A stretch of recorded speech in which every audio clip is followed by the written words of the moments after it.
आज की वीडियो में मोहब्बत का सिफली अमल लेके आऊँ, शैतानी अमल लेके आऊँ। इस अमल को करने के बाद आप समझें कि जिस लड़की के लिए ये अमल कर रहे हैं वो खुद ब खुद आपके सामने है। समझो कि खुद आपको दावत देगी, खुद बोलेगी कि मेरी आग बुझाओ वरना मैं मर रही हूँ। मैं अब ऐसे अल्फाज यूज़ नहीं करना चाहता कि जिनसे वीडियो वगैरह में कोई मसला बने। तो आप खुद ही समझ जाएँ, नाजायज़ मोहब्बत का अमल है। आपने जिस लड़की या लड़के को आप अपने यानी कि लड़की अगर लड़के के लिए कर रही है तब भी ये काम करेगा, अगर लड़का लड़की के लिए कर रहा है तब भी ये काम करेगी। सबसे पहले अगर कोई लड़का इस अमल को करना चाहता है तो उसने लड़की का हैज़ वाला कपड़ा ले लेना है, यानी कि जिस दिन उसको डेट आई हो, खून लगा हो, वो कपड़ा ले लेना है। लेने के बाद करना ये है कि उल्लू के खून का इंतज़ाम कर लेना है। उल्लू का जो खून है उसमें अपने चंद कतरे जो है खून के शामिल कर लेने हैं। करने के बाद आपने करना ये है कि ये तवीज़ बनाना है लड़की के कपड़े के ऊपर। जो आपने हाथ वाला कपड़ा लिया ना, हाथ जितना टुकड़ा, उसके ऊपर आपने बनाना है।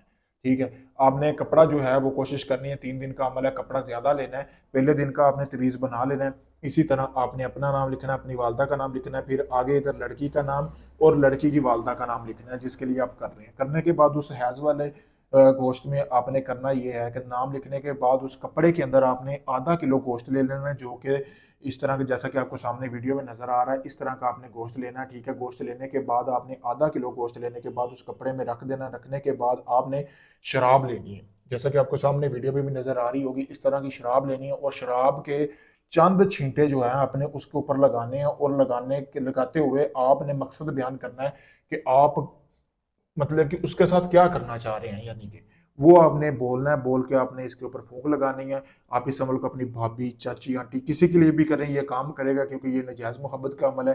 फिर उसके बाद आपने वो गोश्त अच्छी तरह बांध लेना है।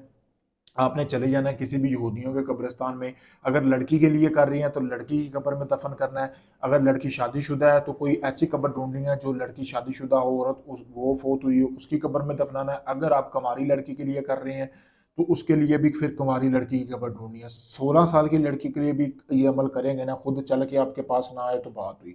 बहुत पावरफुल मुजरब तरीन अमल है। पहले दिन आपने ऐसे अमल करना है, फिर दूसरे दिन भी आपने ऐसे ही अमल करना, उसी कब्र में दफन करना है। लेकिन तीसरे दिन का गोश्त जो है ना, वो आपने अपने महबूब जिसके लिए आप कर रहे हैं, यानी जिस कमरे में वो लड़की सोती है, आपकी भाभी या जो भी सोता है, उस छत के ऊपर आपने ये गोश्त फेंकना है। फेंकने के बाद आपने अपने कमरे में चले जाना है। अगर तो आपके आसपास हुई, उसी घर में हुई, उसी रात वो खुद चल के आपके पास आएगी, आपको पूरा मतलब कि जिनसी लुत्फ देगी, पूरा मज़ा देगी। जो बोलोगे वो करेगी, पूरी तरह आपके वश में होगी, किसी को नहीं बताएगी कि आपके साथ उसका नाजायज़ ताल्लुक है। बहुत पावरफुल अमल है। अगर आप इस अमल को करना चाहते हैं, मुझसे इजाज़त हासिल करें। इजाज़त के लिए मेरा ये नंबर दिया गया है, वीडियो में आपके सामने है। कोई भी भाई अगर काफ़ी लोगों को आजमा चुका है, काम नहीं उसका, वो आखिरी उम्मीद समझ कर मेरे पास आया, मैं उसको काम मुकम्मल गारंटी के साथ करके दूंगा। साली हो, चाची, भाभी, कज़न, कोई भी हो रिश्ते में लगती हो, आप आके मुझसे निजाज मोहब्बत का सिफली अमल करवा सकते हैं। पावरफुल अमल करके दूंगा, ऐसा अमल कि सारी ज़िंदगी वो आपके नीचे से नहीं निकलेगी। आप दुनिया किसी भी कोने में, पाकिस्तान में, इंडिया में, कनाडा में, दुबई में, यूएसए में, कहीं भी हैं, अपना कोई भी जायज़ निजायज़ काम करवाने के लिए मुझसे रब्ता करें। आखिरी उम्मीद समझ कर मुझसे रब्ता करें। काफ़ी लोगों को आजमा चुके हैं, आपका काम नहीं हुआ, तो आखिरी उम्मीद समझ कर मेरे पास आया, मैं आपका वो काम पूरी गारंटी और राजदारी के साथ करके दूंगा। शुक्रिया दोस्तों।